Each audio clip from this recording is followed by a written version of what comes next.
Muy buenos días, Dios te bendiga en esta mañana o en esta tarde o quizás en esta noche cuando nos escuches o veas este maravilloso sermón que sé que va a ser de gran beneficio para tu vida espiritual y tu vida también emocional.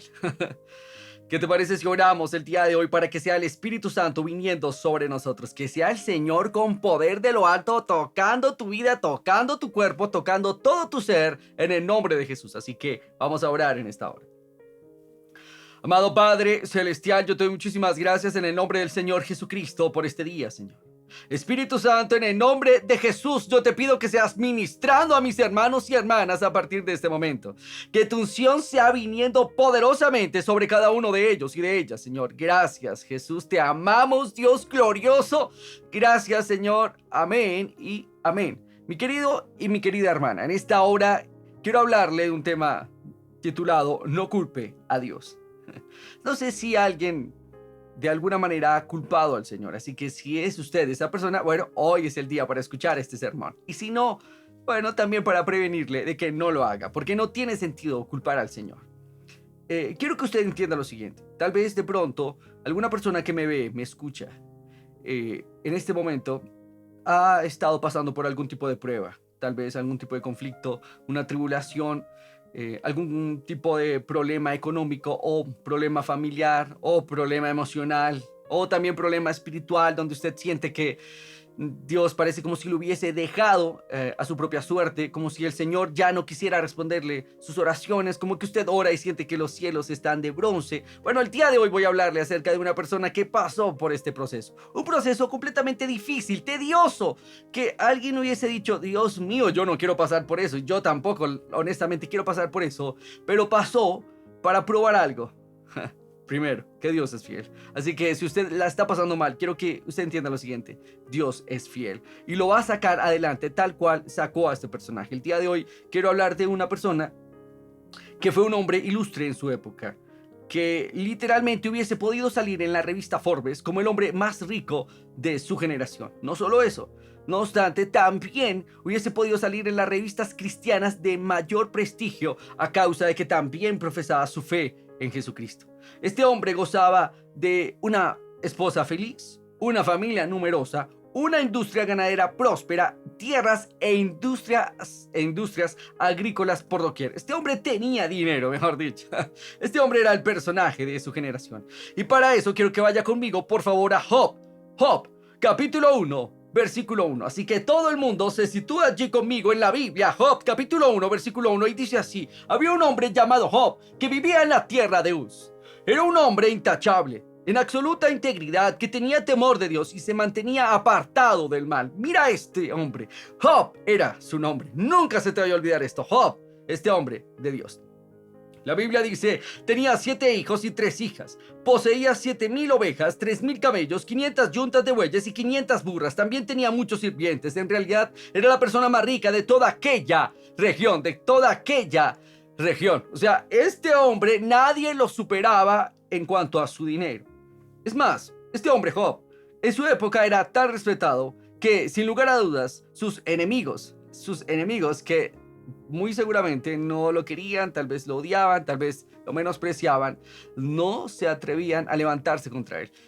La Biblia dice que era pero tan guardado por la mano de Dios que ni siquiera Satanás era capaz de ir a molestarlo. O sea, imagínese esto. O sea, bueno, está bien una persona que se levante contra usted, pero que el diablo mismo no sea capaz de levantarse contra usted a causa de la protección de Dios. Eso es algo inigualable. Así que la Biblia aquí nos empieza a narrar acerca de lo que pasaba con Job. Era un hombre supremamente próspero. Dice así, versículo 4, los hijos de Job se turnaban en preparación de banquetes en sus casas e invitaban a sus 3 hermanas para que celebraban con ellos. Cuando las fiestas terminaran, a veces después de varios días, Job purificaba a sus hijos, se levantaba temprano por la mañana y ofrecía una ofrenda quemada por cada uno de ellos, porque pensaba, quizás mis hijos hayan pecado y maldecido a Dios en su corazón. Esta era una práctica habitual de Job. Job decía, estos hijos que tengo se la pasan tomando, comiendo, o sea, despilfarrando el dinero. Y Job dijo, bueno, tal vez en medio de esto pecaron contra el Señor. No se me hace nada raro al respecto, ya que hay personas que tienen hijos desagradecidos. hay personas que les ha tocado levantar a sus hijos con el sudor de su frente. Han creado un buen patrimonio, les ha ido muy bien también en sus empresas, pero sus hijos son otra cosa. Sus hijos no valoran lo que tienen, sino definitivamente lo único que hacen es pedir, pedir, pedir, pedir y no más. Y aquí hay algo interesante acerca de la familia de Job. Mi querido y mi querida hermana, aprenda esto. Si tiene hijos, tal vez son muy pequeños o tal vez son adolescentes, enséñenle lo siguiente: enséñenle a ganarse las cosas. Las cosas, mi querido y mi querida hermana, se ganan, decía la profesora de español, y no se mendigan. Así que enséñenles muy bien a ganarse las cosas, no a mendigarlas, sino a ganárselas con esfuerzo, no por derecho. No, es que soy hijo, entonces me merezco todo. No, ten cuidado cuando dices eso. Así que la Biblia dice esto, versículo 6. Un día los miembros de la corte celestial llegaron para presentarse delante del Señor, y el acusador Satanás vino con ellos. El Señor le preguntó a Satanás: ¿de dónde vienes?, le dijo el Señor. Satanás contestó al Señor: he estado recorriendo la tierra observando todo lo que ocurre. Entonces el Señor preguntó a Satanás: ¿te has fijado de mi siervo Job? Es el mejor hombre en toda la tierra, es un hombre intachable y de absoluta integridad. Tiene temor de Dios y se mantiene apartado del mal. O sea, Dios sacaba pecho por Job. Decía: Job, sí, es increíble. O sea, tú puedes molestar a todo el mundo, pero Job ahí se mantiene conmigo. Y entonces el diablo dice así. Entonces Satanás le respondió al Señor: sí, pero Job tiene una buena razón para temer a Dios. Siempre has puesto un muro de protección alrededor de él y de su casa y de sus propiedades. Has hecho prosperar todo lo que hace. Mira lo rico que es. Así que extiende tu mano y quítale todo lo que tiene. Ten por seguro que te maldecirá en su propia cara. ¡Wow! Dios mío, esto es algo interesante. Mi querido y mi querida hermana, aquí empieza un conflicto de dimensiones bíblicas. La Biblia dice: por un lado estaba Job, aquí en el centro, pero por otro lado estaba Dios y sus ángeles. Por otro lado también estaba Satanás y sus demonios. Estaban ahí esperando a ver qué iba a hacer Job. Job empieza a pasar una prueba sin quererlo, sin saberlo, ni siquiera sin ocasionar la prueba, sino que empieza a pasar una prueba para ver algo que se llama que la fidelidad de Dios en medio de la circunstancia. Pero no solo eso, sino la fidelidad de Job hacia Dios. Entonces la Biblia dice que Dios le dijo lo siguiente: muy bien, puedes probarlo, dijo el Señor a Satanás. Haz lo que quieras con todo lo que posee, pero no le hagas ningún daño físico. Entonces Satanás salió de la presencia del Señor. Aquí empieza algo interesante. Mi querido y mi querida hermana, yo quiero que usted comprenda lo siguiente. El diablo es un ser completamente egoísta. O sea, el diablo es un ser completamente ególatra. Es un narcisista. Él piensa que si él hace algo, todo el mundo lo hace como él lo hace. O sea, si él piensa que puede obtener algún beneficio, lo hará. Y estaba poniendo en tela de juicio dos cosas. Lo primero, la integridad de Job. Lo segundo, la benevolencia de Dios. O sea, Dios, tú has sido bueno con él, por eso te sirve. O sea, Job por eso te sirve, es un hombre íntegro, temeroso de ti, pero porque tú le has bendecido. Pero si tú no le bendices, él ni siquiera te seguiría. Uf. En ocasiones esta doctrina se ha proclamado últimamente. O sea, es que yo estoy muy próspero, es porque Dios está conmigo, mejor dicho. Pero ¿y si no eres próspero? O si definitivamente te acontece algo como le aconteció a Job, se va toda riqueza, se va toda fortuna, entonces ¿qué? ¿Dios no está de tu lado? O sea, el Señor no está de tu lado porque te fue mal en una temporada, en una semana, en un mes o en un año. O sea, el Señor no estaría de tu lado. No, no es verdad. No es verdad, y hoy lo vamos a comprobar. Y quiero reiterar algo interesante. Quiero que entienda que el libro de Job es de vital importancia, ya que el libro de Job es el primer libro de la Biblia escrito para el hombre. O sea, en otras palabras, este libro fue inspirado por Dios. Esta historia fue increíble y fue narrada para que usted y yo entendiéramos que hay un mundo espiritual allá afuera. Que las cosas acontecen no porque sí, no, sino porque hay algo detrás de todo esto. La bendición de Dios está para sus hijos, pero también está Satanás buscando como león rugiente a quien devorar, dijo el apóstol Pedro. O sea, él está ahí mirando, fisgoneando, observando tu vida para intentar de destruirte de la manera más inmediata posible, si me permite decirlo así. Así que Job fue escrito para que usted y yo entendiéramos, primero, que hay un mundo espiritual; segundo, que Satanás tiene una doctrina y se basa en su egoísmo. Y reitero esto: el libro de Job se escribió antes de la ley dada por Moisés. En otras palabras, el libro de Job representa las primeras palabras escritas de Dios para el hombre. Las primeras palabras. Si alguien quiere ver ¿Cómo es que opera el mundo de las tinieblas? Usted tiene que leer Job, sí o sí. ¿Cómo opera Dios? Usted tiene que leer Job, sí o sí. Si usted quiere quitar todo tipo de amargura en su corazón, usted tiene que leer el libro de Job. Léalo, se lo recomiendo. Así que aquí empieza algo, la doctrina del diablo. El diablo sostenía que Job servía a Dios solo por lo que él le daba a cambio. En otras palabras, la doctrina de Satanás es la siguiente, que todo hombre debajo de la superficie era como él mismo y buscaba solamente su propio beneficio. Y quiero que recuerde esto, mi querido y mi querida hermana, te está yendo bien, qué bendición. Dios te va a seguir prosperando. Pero si tal vez no te está yendo muy bien, bueno, también entienda lo siguiente. Dios te va a prosperar y te va a sacar adelante en medio de tu circunstancia, en medio de tu tribulación, en medio de tu conflicto. ¿Por qué? Porque Dios es fiel a su palabra, porque Dios es fiel. Dios es en esencia fiel. Ahora, también reitero esto. Recuerde que no todo lo que a usted le acontece como algo malo viene de parte del Señor. No es verdad. Hoy lo vamos a reafirmar acá. Algunas personas culpan a Dios porque desconocen la palabra del Señor. Algunas personas dicen, Dios es culpable de todo tipo de atrocidades en este mundo. No es cierto. No es cierto. Usted comprenda esto. La Biblia aquí también pone en manifiesto lo siguiente. Algo llamado la maldad. La maldad, la maldad. La maldad da origen al sufrimiento. Pero la maldad existe cuando la persona se aparta del Señor.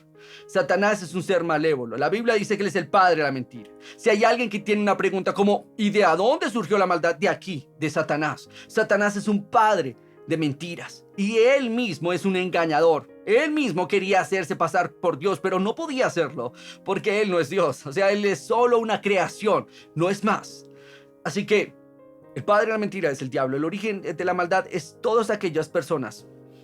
El origen de la maldad es una persona, claro, está llamada Satanás, pero quiero que entienda lo siguiente. La maldad opera en las personas que no tienen a Dios en su corazón. Ahí es cuando le da cabida al diablo.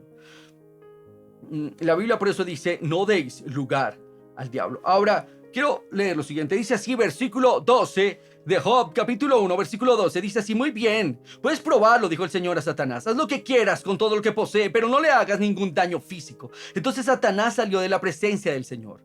Un día, cuando los hijos y las hijas de Job celebraban en la casa de su hermano mayor, llegó un mensajero a casa de Job con las siguientes noticias. Sus bueyes estaban arando y sus burros comiendo a su lado. Estaba muy normal, un día tranquilo, un día asoleado, cuando los sabeos nos asaltaron, robaron todos los animales y mataron a todos los trabajadores. Yo soy el único que escapó para contárselo. Óyeme bien, aquí la Biblia empieza a ilustrarnos la historia. Dios dice al diablo, yo no puedo hacerle daño a Job porque Dios no trae destrucción. La Biblia dice que Dios es bueno y que en esencia Él trae todo lo bueno para sus hijos.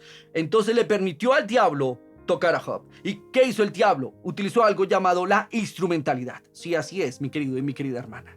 ¿Por qué existe el sufrimiento? El sufrimiento existe a causa de la maldad. ¿Y por qué existe la maldad? ¿Por qué? Porque la maldad es, mi querido y mi querida hermana, es alejarse de todo lo que corresponde a Dios y a su ley moral. Eso es maldad. Y aquí viene algo que se llama robar.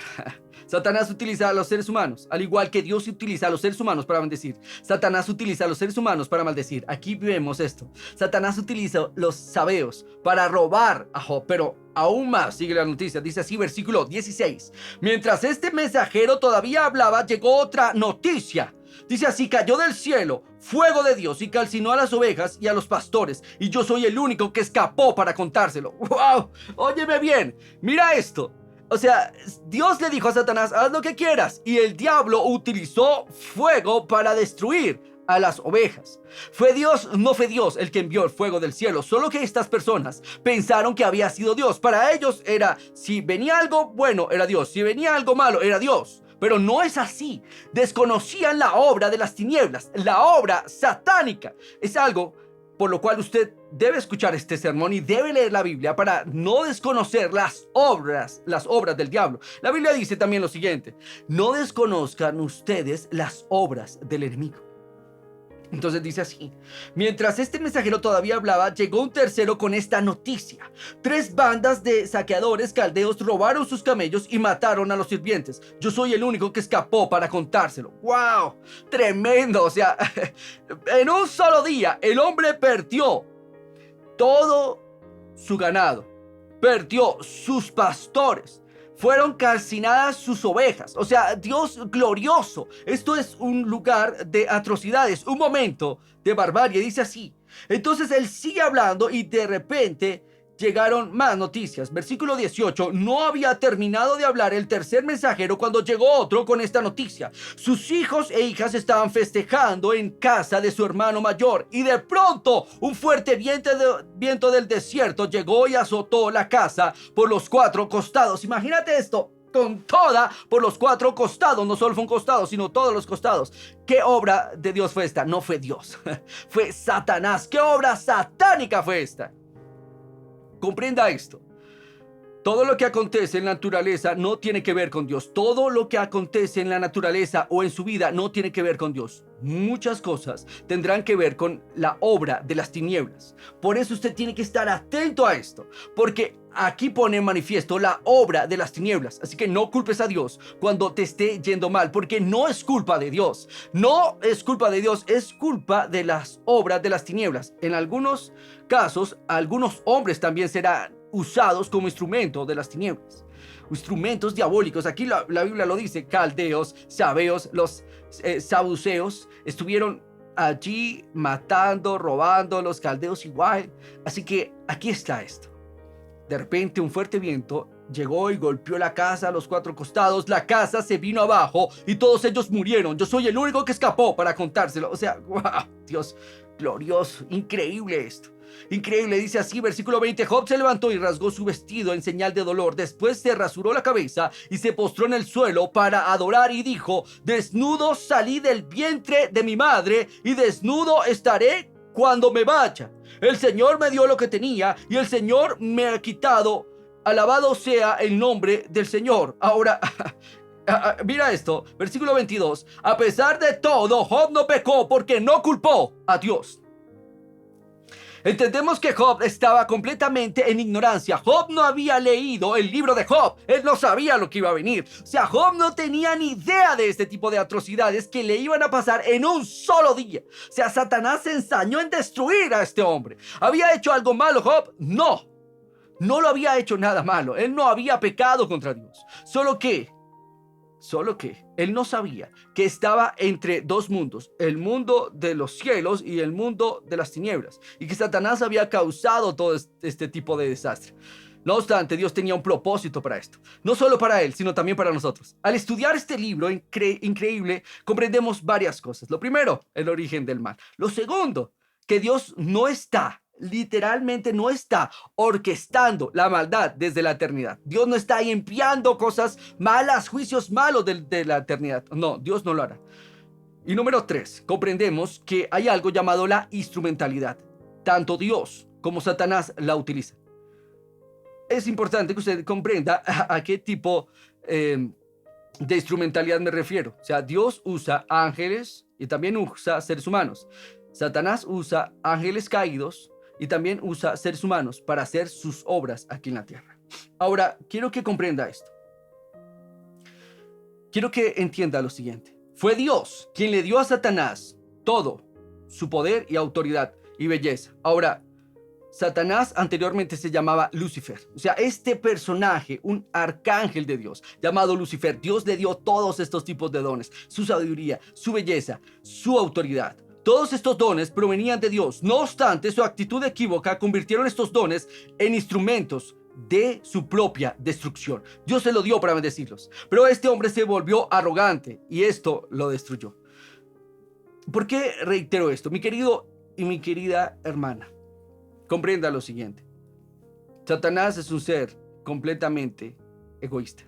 Él no comprende la salvación para el ser humano, porque la salvación tiene que ver con humildad. Dios se hizo hombre por nosotros, para que tú y yo no fuéramos al infierno, pero no solo eso, sino para que nuestra vida fuera de la mejor manera posible. Jesús dijo: el ladrón solo ha venido a robar, matar y destruir, pero yo he venido para que tengas vida y la tengas en abundancia. Dios quiere que tengas tu vida en abundancia. Dios quiere que pases por la prueba que estás pasando con su mano y que la pases victoriosamente. El Señor Jesucristo dijo lo siguiente. Jesús dijo: en este mundo tendréis aflicciones, pero confiad porque yo he vencido al mundo. O sea, si tú estás con Jesús, tú y Jesús son más que vencedores. Pero también quiero reiterar algo interesante en cuanto al sufrimiento. Dios tiene un propósito para el sufrimiento. A pesar de que Él no está orquestando el sufrimiento para sus hijos, óigame bien, para sus hijos. No obstante, Dios tiene un propósito para esto. En el sufrimiento, tu carácter será formado. Quiero leerte Romanos capítulo 5, versículo 2 al 5. Romanos capítulo 5, versículo 2 al 5. Es más, me parece interesante que tres de los principales autores del Nuevo Testamento, el apóstol Pedro, el apóstol Santiago y el apóstol Pablo, hablan acerca del sufrimiento. Y cada uno de ellos nos da tres perspectivas distintas. Así que el día de hoy voy a hablar de una de ellas llamada Romanos capítulo 5, versículo 2 al 5. Esta la habla el apóstol Pablo. Es el fin del sufrimiento. ¿Por qué el sufrimiento? Y si estás sufriendo, hay un porqué en Dios. Pero no tienes que culpar a Dios. La Biblia dice, Job no pecó porque no culpó a Dios. Job no pecó porque no dijo nada en contra de Dios. Y yo creo que ahí está el problema. Mi querido y mi querida hermana, hay personas que hablan en contra de Dios escuetamente, sin entender todo este tipo de situación que están viviendo. Piensan que Dios es el causante de su maldad, pero no es verdad. No lo es. Así que dice así, Romanos capítulo 5, versículo 2, dice así.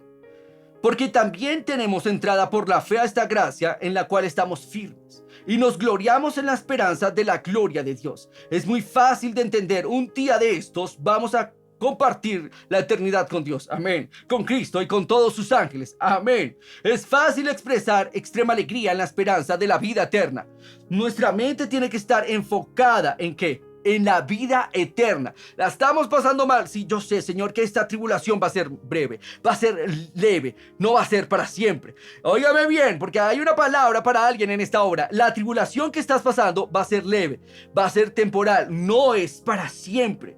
Dice así el apóstol Pablo. Entonces, en el versículo 3, utiliza cierta expresión y ya la vamos a leer.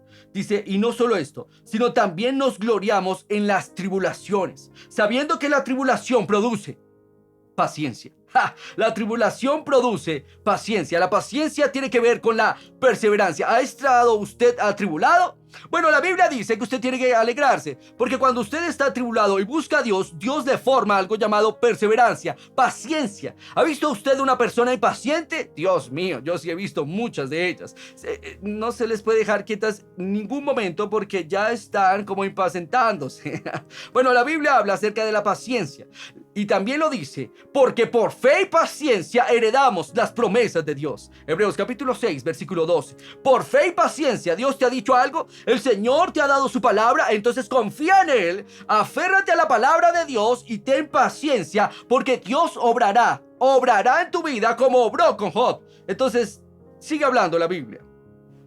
Versículo 4.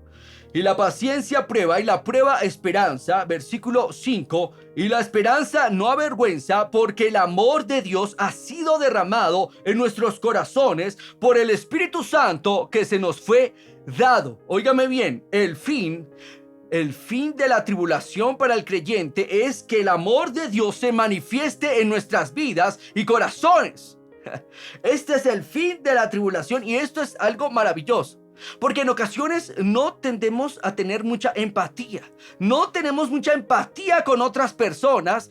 Sencillamente les juzgamos, somos fuertes, somos intolerantes, pero cuando pasamos por una tribulación semejante, entiéndamelo muy bien, cuando pasas por algo así similar, entonces vas a comprender su sufrimiento y Dios te dará la capacidad para poder amar a aquellas personas que han pasado por alguna situación similar a la que tú pasaste. Ya sea enfermedad, ya sea economía, ya sea la muerte de un ser querido de manera repentina, pues Dios te dará eso. Ese tipo de manifestación del amor del Espíritu Santo y podrás amar a otros como Dios te ama y como Dios nos ha amado a todos nosotros. Así que hay algo interesante en cuanto a la empatía, mi querido y mi querida hermana.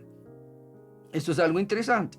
Ahora, yo quiero que usted escuche lo siguiente. Hace varios tiempo atrás leí una historia muy jovial acerca de tres hermanos que eran hiper mega competitivos. O sea, ninguno de ellos tenía mucha empatía y ni siquiera con su mamá, pero ellos tres salieron de su casa a buscar un mejor futuro, a hacer una fortuna increíble. Así que aquí empieza la historia. Se dice que estos tres hermanos salieron de su casa y le llevaron regalos a su madre. Y aquí empieza lo siguiente. El primero, Martín le compró a su madre una inmensa mansión, una casa enorme, y Martín le dijo lo siguiente: oh, yo le gané a ustedes dos, mis hermanos, porque le compré a mi mamá una mansión impresionante. Y bueno, ¿de qué le compraron? De cumpleaños. Y el segundo, llamado Milton, dijo: oh, no, no, no, no, no, no, no. Yo te gané, Martín. ¿Por qué? Porque yo le compré un vehículo, un Mercedes-Benz, a mi mamá con chofer y todo incluido.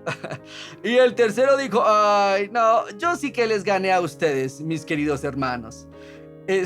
Ya que yo le compré a mi mamá un loro que fue educado en un monasterio durante aproximadamente 12 años. Durante 12 años, 12 monjes lo educaron y este loro puede recitar toda la Biblia. Solo falta que mamá diga libro y versículo bíblico y el loro la va a recitar. Pues ustedes saben cuánto ama mamá leer la palabra de Dios. Wow, los otros dos quedaron como, ¿what?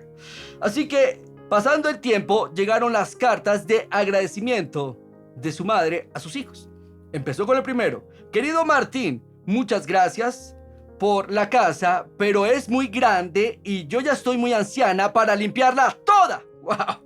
Llegó para el segundo, para Milt. Milt, gracias por el vehículo, pero yo ya estoy muy anciana para salir. Además, el chofer es demasiado antipático. Pero la tercera carta era de un tono más amoroso. Mi querido y maravilloso Melvin, muchas gracias por tu obsequio. Fuiste el único sensato de complacer a tu madre, pues el pollo estuvo delicioso. Dios mío, Dios santo. Ahora, quiero que comprenda lo siguiente.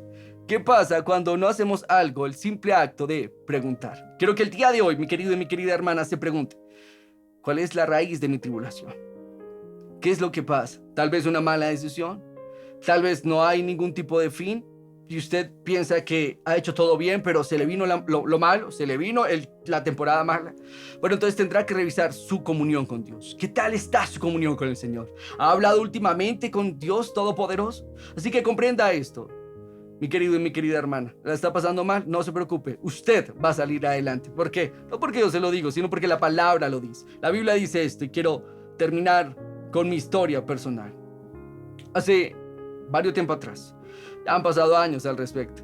Hace años, cuando estuve sirviendo en el ministerio de jóvenes en una iglesia, estuve allí orando por ellos, sacando espíritus inmundos, porque el diablo en ocasiones posee a algunas personas y mandando fuera las obras de las tinieblas. Me encontraba dormido profundamente en mi cama, a eso alrededor casi de las 2 de la mañana. Mientras que estaba allí dormido, sentí que algo entró, pero supe que era alguien, como un principado satánico. Todo el piso literalmente se hundía. Yo estaba allí acostado y cuando lo sentí intenté moverme, pero no podía moverme. Cualquier esfuerzo de gritar era absurdo, no podía hacerlo. Parecía como que me hubieran literalmente controlado, me hubieran dejado allí. Y vino esto y ¡prum! Todo, literalmente todo parecía como si se hundiera a su paso. En ese mismo instante entró otro de igual poder. Yo creo que era un principado satánico. Se hizo a este costado de mi cama. Los dos se pasaron allí y la tierra parecía como si se sucumbiera ante el poder de estos enemigos. Y me hablaron allí, me dijeron: venimos a destruirte. Yo dije: me van a destruir. O sea, literalmente dije: me van a matar estos dos personajes siniestros. Y cogieron, uno de ellos cogió mi pierna y el otro cogió mi otra pierna y entre los dos empezaron a jalar. Yo creí, dije: aquí me van a romper mis piernas. Ahora, si hay alguien que de pronto me está viendo, me está escuchando y no cree en el poder de Satanás, déjeme decirle que es muy real. Job lo pone en evidencia. La Biblia dice que Dios le dijo al diablo: haz lo que quieras, solo no toques su vida. ¿Y qué fue lo que pasó? Acto seguido, el diablo trajo fuego, el diablo trajo ladrones, el diablo trajo un tremendo torbellino para destruir a sus hijos. Entonces el diablo sí tiene poder, pero Dios tiene más poder, obviamente, que el diablo. Dios es todopoderoso. O sea, el poder de Dios, yo podría compararlo con esta chaqueta, tremenda chaqueta, ¿no le parece? Bueno, y el poder del diablo sería con una pequeña manchita en esta chaqueta. No es nada comparado al poder de Dios. Así que Ese día yo estaba atemorizado allí por eso. Y cuando de repente empezaron a jalar los pies, uno de ellos empezó a gritar ¡ah! Y el otro también gritando. Yo dije, ¿qué pasa? Y en este momento el Espíritu Santo abrió mis ojos, completamente abiertos. Y pude ver como si yo fuese una roca inamovible. Estos pobres estaban tirando algo que no se podía romper, que no se podía mover. Y ahí comprendí lo siguiente. Y el Espíritu Santo me habló acerca de este pasaje y me dijo lo siguiente. Recuerda, Romanos capítulo 10, versículo 11. Todo aquel que en él confíe jamás será avergonzado. Lo repito para ti. Romanos capítulo 10, versículo 11. Todo aquel que en él confíe jamás será avergonzado. Óyeme bien, esta palabra va para alguien. Todo aquel que en él confíe jamás será avergonzado. Quiero que lo repitas conmigo. Todo aquel que en él confía jamás será avergonzado. Cuando el Espíritu Santo vino sobre mi vida de esa manera y me vi como una roca, entonces recordé que la Biblia dice que Jesucristo es nuestra roca segura. Y en ese momento abrí mis ojos y dije, en el nombre del Señor Jesucristo. Apenas dije eso, esos dos principados se desaparecieron, se fueron. Y quedé con esta palabra. Dios es fiel. Y todo aquel que en él confíe jamás será defraudado. Mi querido y mi querida hermana, tal vez no lo estás pasando bien, pero eso no va a ser permanente. Tu sufrimiento será un sufrimiento temporal, mientras que Dios va procesando contigo la paciencia, mientras que Dios va a hacer que la manifestación del amor del Espíritu Santo se manifieste en tu vida. Así que no es para siempre tu proceso, solo será un proceso temporal, porque la Biblia dice lo siguiente, Romanos 10, 11, porque todo aquel que en él confíe jamás será avergonzado. Vamos a orar en esta hora. Amado Padre Celestial, yo te doy muchísimas gracias, mi buen Dios Todopoderoso, por este día. Gracias te doy por tu palabra, pues ha sido predicada. Espíritu Santo, en el nombre del Señor Jesucristo, yo tomo autoridad sobre todo espíritu inmundo de las tinieblas que haya estado molestando a mis hermanos y hermanas y lo mando fuera en el nombre de Jesús. Quebranto poder diabólico, fuera en el nombre de Jesús sobre sus vidas. Que se vaya fuera todo tipo de enfermedad, todo tipo de dolor de cabeza, fuera todo tipo de fiebre, también malestar general, fuera en el nombre de Jesús. Ahora mismo, en el nombre del Señor Jesucristo, todo tipo de virus, inflamación, fuera en el nombre de Jesús. Ordeno en el nombre del Señor Jesucristo mandar fuera todo espíritu inmundo que haya llevado enfermedad a mis hermanos y hermanas, fuera. Todo dolor de columna vertebral allí también se va afuera en el nombre de Jesús y por el poder del Espíritu Santo. Gracias, Señor, te amamos, Dios, amén y amén. ¡Ja! ¡Aleluya! Dios es bueno, inmensamente bueno, y Él es fiel. Y créeme, Él hará por ti lo mismo que hizo por Job, si ciertamente te sometes a Él y te rindes a Él. Ahora, si usted escuchó este mensaje por primera vez y no ha aceptado a Jesucristo, hoy es el día para que lo aceptes. Así que quiero que digas conmigo, Señor Jesús. Di conmigo, Señor Jesús, en este día te recibo como mi Señor y Salvador, pues tu palabra dice que si yo creo que tú has muerto y has resucitado, seré salvo. Así que yo creo que tú has muerto y has resucitado y recibo mi salvación en el nombre de Jesús. Amén y amén. Si tú hiciste esa oración, eres hijo e hija de Dios. Ahora tienes que ir a congregarte. Ve y corre a congregarte en una iglesia local cristiana de sana doctrina, Padre, Hijo y Espíritu Santo. O si no, si estás aquí en Bogotá, pues ven a nuestra iglesia. Allí estás cordialmente invitado. Allí te amamos. Y recuerda esto, te amamos, claro que sí. Dios te ama y Jesús le da sentido a tu vida. Bendiciones.